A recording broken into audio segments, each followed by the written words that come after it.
Hey guys, Maniac here with another video, and I was going through my PlayStation 1 collection the other day, and there's just so many great games on it. I figured it'd be good just to show you what some of my favourites are for the system, so let's take a look. So the first game I picked out was Monkey Hero, and when I mentioned this to my mates, they're like, well, what's Monkey Hero? I've never heard of it. And I'm like, what do you mean you've never heard of it? It's a great game. It's basically a Zelda clone. It's not as good as Zelda, but it is pretty good, and it's one of those genres that you don't really see too often on the PS1, so I would say it's a little bit of a hidden gem. I mean, since not many people have heard of it when I mention it, but yeah, it's top down like Zelda. All the character models are like in 3D, so it's using the power of the PS1 a bit, I guess. But it is pretty simple. There's not really much to it. It's just like you've got to basically find 8 pages of a book, basically like 8 dungeons of Zelda, to reassemble this book, to trap the Nightmare King, save the world, all that kind of stuff. I mean, I got really far to the end, but there's one more dream crystal that I want to find before I finish it, but I just can't find it anyway. I think I know where it is, but I just can't find it. So I really do need to go back to this and finish it once and for all, because I'm right close to the end.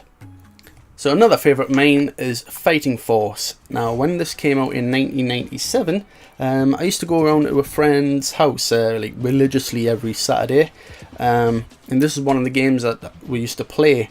Now, it was originally meant to be Streets of Rage 4,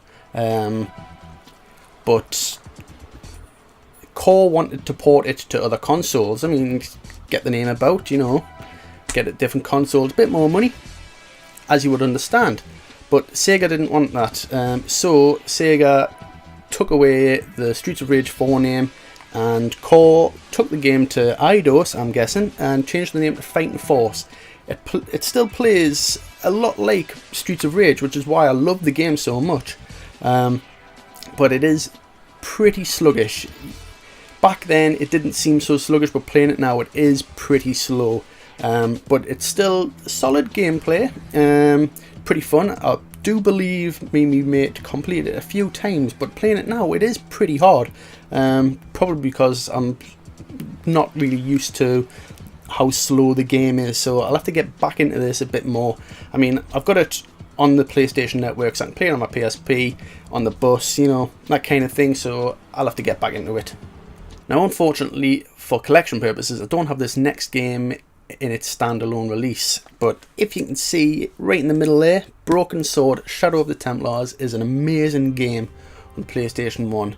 It originally came out on PC. It's been ported to many different consoles and re-released on PC. I mean, I've got like loads of different versions of it. I've got the Wii version, the Game Boy Advance version, DS. Got it on the PC as well. It's just absolutely amazing game.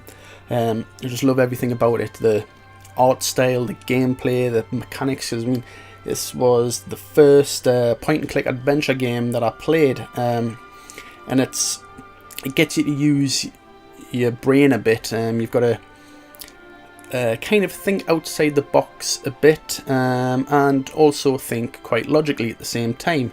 But yeah, it's an amazing game, amazing story. If you haven't played this, what you doing? What you doing, mate? Just get on it. There's plenty of different ways you can play this. I really do rate the Wii version. So I mean, if that's all you've got, pick it up on that. Now, I can't talk about my favourite PS1 games and not mention a light gun game, so Time Crisis has got to be mentioned. This was probably the first light gun game that really got us into light gun games on consoles.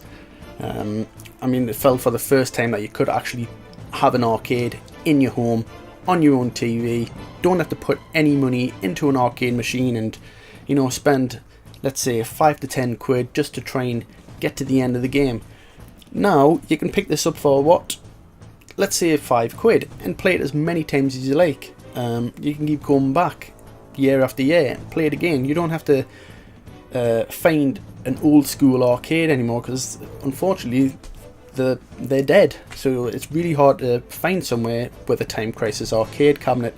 So it's great that companies like Namco brought light gun games to the home. I mean, unfortunately, things like this led to the demise of arcades. But yeah, it's a great game, and I am thankful that Namco decided to do this back in the day. But yeah, one of my favourite games has to be mentioned. So if I was to do a top 10 PlayStation 1 list, this game would definitely be in the top 5. Tony Hawk's Pro Skater 2. For me, it's really on par with Tony Hawk's Underground 2. But I think this one just beats it because of how old it is and how well it still plays. This came out when? 1999. So it's 15-year-old. I thought it was a bit older than that.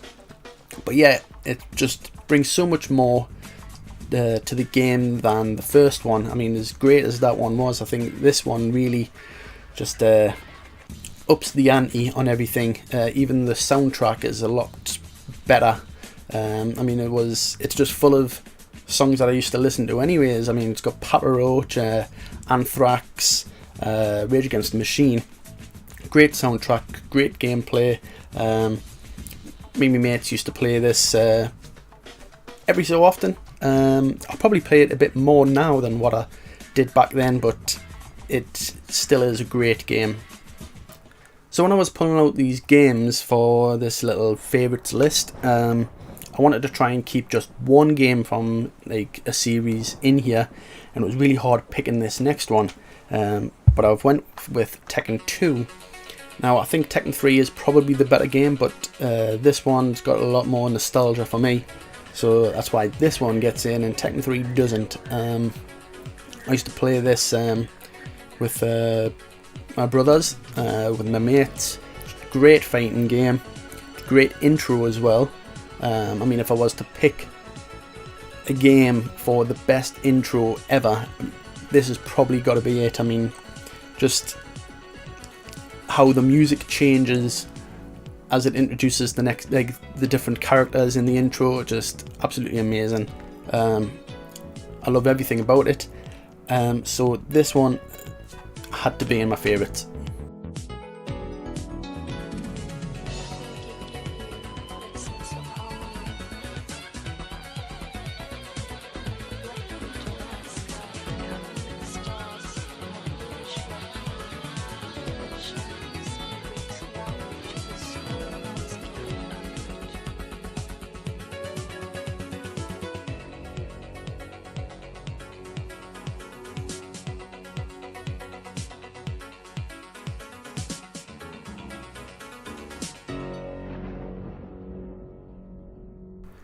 So for my last PlayStation 1 game, you're probably going to tell us it's the worst one of the series.